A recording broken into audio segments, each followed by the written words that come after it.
আসসালামু আলাইকুম। সন্ধ্যাবেলায় বাসায় আসলাম, খাওয়া দাওয়া করলাম। তো আজকে এই যে আবার টোকিও থেকে পান চলে আসছে ইনশাল্লাহ। তো আজকে পানের বাটা নিয়ে বসছি,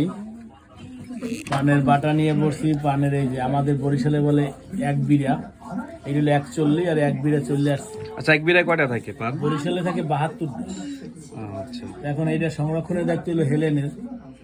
আমি যেহেতু পান লাভার হয়ে গেছি মৃত্যুর কারণে, মৃত্যু পানের নিয়ে প্রথম খাওয়াই এই করছে, এখন লোক দেখাই দিয়েছে, এখন পান আর না খাইয়েই পারতেছি না, আবার অর্ডার করছে। আচ্ছা, টোকিওতে কার ডান্স আছে তোমার একটু গাইলেই দেবে নামটা কোন তো কে পাঠাচ্ছে টোকিওতে? টোকিওতে যে পাঠাইছে তার অ্যাড্রেস আমি দিয়ে দেবো, তুমি গাইডলাইনের সময় পাবা।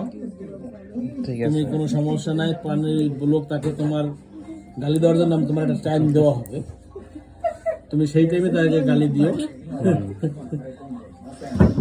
সিলিন্ডারের চুনে একটু পানি দিতে হবে, ওই যে এইটা ছিল যে শুকিয়ে গেছে না, আমি তো এইখানে পরে খেলাম, আগে তো আমি খেলাম। পানি রেডি হয়ে গেছে আমার ইনশাল্লাহ। যে পাঠাইছে ভাগ্নে আরিগাতো মামা, ইতাদাকি মাছ।